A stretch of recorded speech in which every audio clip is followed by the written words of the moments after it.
Hello everyone, welcome back to my channel Anna's kitchen home. আজকের recipe হচ্ছে chicken biryani. Chicken biryani সম্পর্কে আমার হয়তো নতুন করে বলার কোনো দরকারই নেই। চিকেন বিরিয়ানি আমরা সবাই খেয়েছি। আশা করছি আজকের রেসিপিটি আপনাদের ভালো লাগবে। বিরিয়ানি রান্নার জন্য আমি প্রথমেই গুঁড়া মশলা তৈরি করে নিব। আর এর জন্য আমি এখানে নিয়ে নিয়েছি একটা তারা মৌরি, দুটো দারচিনি বড় টুকরো, 5-6টা এলাচ, হাফ চা চামচ আস্ত গোলমরিচ, 2-3 টুকরো ছোট জয়ত্রী, একটা তেজপাতা, একটা ছোট জায়ফল, 1 চা চামচ নিয়ে নিচ্ছি শাহি জিরা আর 1 চা চামচ কালো এলাচ। মশলাগুলোকে গুঁড়ো করে নিয়েছি। গুঁড়া করে নেওয়ার পর এখানে প্রায় 1.5 টেবিল চামচের মতো মশলা হয়েছে। এখন বিরিয়ানি রান্নার জন্য আমি এখানে 1 কেজির মতো চিকেন নিয়েছি। চিকেনটাকে আমি ধুয়ে কেটে নিয়েছি। এখন হাই হিটে একটা চুলায় প্যান বসিয়ে দিয়েছি। এবার তেল দিয়ে দিলাম হাফ কাপের মতো। তেলটা গরম হয়ে যাওয়ার পর এইবার এখানে দিয়ে দিচ্ছি 1 কাপ পেঁয়াজ কুচি। এবার এই পেঁয়াজটাকে ব্রাউন করে ভেজে নিব। পেঁয়াজটা হালকা ব্রাউন হয়ে যাওয়ার পর এবার এর মধ্যে আদা রসুন বাটা দিয়ে দিচ্ছি 2 টেবিল চামচ, পেঁয়াজ বাটা দিয়ে দিচ্ছি হাফ কাপ, আর প্রায় 7-8টা কাঁচামরিচ মাঝখান থেকে কেটে দিয়ে দিচ্ছি। এখন আরো 2 মিনিট এই আদা রসুনটাকে ভেজে নিব, যাতে করে আদা রসুনের কাঁচা গন্ধটা চলে যায়। আদা রসুনটাকে কিছুক্ষণ ভেজে নেওয়ার পর আমি অল্প করে পানি দিয়ে দিচ্ছি, কারণ এগুলোর মধ্যে আমি গুঁড়া মশলাগুলি দিব। আমি প্রথমে যে মশলাটাকে গুঁড়ো করে রেখেছিলাম সেটা দিয়ে দিলাম। এবার 1 চা চামচ করে দিয়ে দিচ্ছি ধনে, জিরা আর লাল মরিচের গুঁড়া। এই সময় চুলার হিটটাকে কমিয়ে মিডিয়াম করে নিয়েছি। এবার মশলাগুলোকে আমি নেড়ে নিচ্ছি আর দিয়ে দিচ্ছি স্বাদ মতো লবণ। এবার এইসব মশলাগুলোকে আমি নেড়ে ভালো করে কষিয়ে নিব। মশলাটাকে ভালো করে কষিয়ে নেওয়ার পর ধুয়ে রাখা চিকেন পিসগুলো নিয়ে নিচ্ছি। এবার খুব ভালো করে নেড়ে মশলাগুলোর সাথে মিশিয়ে নিচ্ছি। চিকেনগুলোকে ভালো করে মিশিয়ে নেওয়ার পর আমি এখানে হাফ কাপ টক দই দিয়ে দিচ্ছি।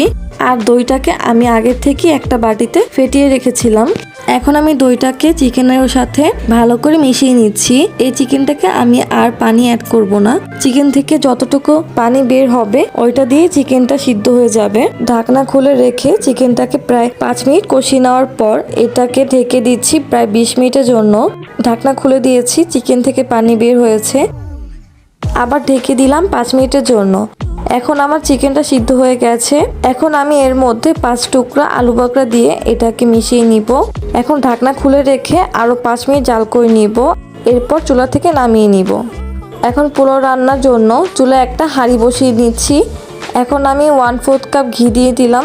আর ঘিটা গরম করার পর এলাচ আর দারচিনি আর একটা তেজপাতা দিয়ে দিচ্ছি। এখন এইগুলোকে নেড়ে নিয়ে হাফ কাপ পেঁয়াজ কুচি দিয়ে দিচ্ছি। এখন এই পেঁয়াজটাকে হালকা কালার চেঞ্জ হয়ে যাওয়া পর্যন্ত ভেজে নিব। পেঁয়াজের কালারটা যখন চেঞ্জ হয়ে যাবে তখন এখানে 1 টেবিল চামচ আদা রসুন বাটা দিয়ে দিব।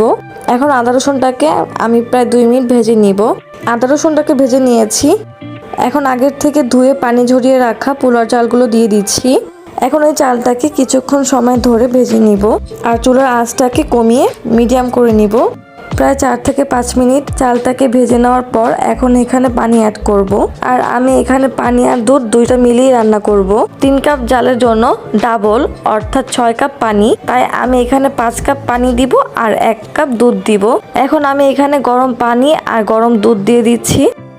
একটু পর যখন চালের পানিটা এরকম ফুটতে শুরু করবে তখন এখানে লবণ দিয়ে দিলাম স্বাদ মতো, আর দিয়ে দিচ্ছি 7 থেকে 8টা ছোট সাইজের কাঁচামরিচ। এখন একবার নেড়েচেড়ে নিচ্ছি আর অপেক্ষা করছি চালের পানিটা টেনে যাওয়া পর্যন্ত। প্রায় 3 থেকে 4 মিনিট পর চালের পানিটা যখন টেনে গেছে তখন এর মধ্যে রান্না করে রাখা চিকেনটাকে নিয়ে নিচ্ছি। এবার হালকা হাতে এই সবগুলোকে একসাথে মিশিয়ে নিচ্ছি। এখন সবকিছু ভালো করে মিশিয়ে নেওয়ার পর এখন এখানে পেঁয়াজ বেরেস্তা দিয়ে দিচ্ছি আর চুলার আঁচটাকে কমিয়ে রেখে এটাকে দমে রাখবো 20 মিনিটের জন্য। প্রায় 20 মিনিট পর আমি ঢাকনাটি খুলে আর এর থেকে অসম্ভব সুন্দর একটা স্মেল আসছে। আমি একবার নেড়ে নিচ্ছি আর আপনারা দেখতেই পাচ্ছেন বিরিয়ানিটা অনেক ঝরঝরে হয়েছে। নেড়ে নেওয়ার পর এখানে অল্প একটু জর্দা রং পানিতে গুলে রেখেছিলাম, এই রংটা এখানে অল্প অল্প করে দিয়ে দিচ্ছি, বাট এটা অপশনাল, চাইলে বাদ দিতে পারেন। এরপর দিয়ে দিচ্ছি 1 চা চামচ পরিমাণ কেওড়া জল। কেওড়া জল দেওয়ার পর আমি বিরিয়ানিটাকে ঢেকে দিয়েছি আর চুলাটা অফ করে দিয়েছি। এখন আরো 10 মিনিট ঢেকে রাখবো, তারপর বিরিয়ানিটাকে সার্ভ করব। তৈরি হয়ে গেল অসম্ভব মজার চিকেন বিরিয়ানি। আশা করছি আজকের এই চিকেন বিরিয়ানিটা আপনাদের কাছে ভালো লাগবে। যদি ভালো লেগে থাকে তাহলে প্লিজ আমার চ্যানেলটি সাবস্ক্রাইব করবেন, আর যারা আগে থেকে সাবস্ক্রাইব করে রেখেছেন তাদেরকে অসংখ্য ধন্যবাদ। আজকের মতো বিদায় নিচ্ছি, সবাই ভালো থাকবেন।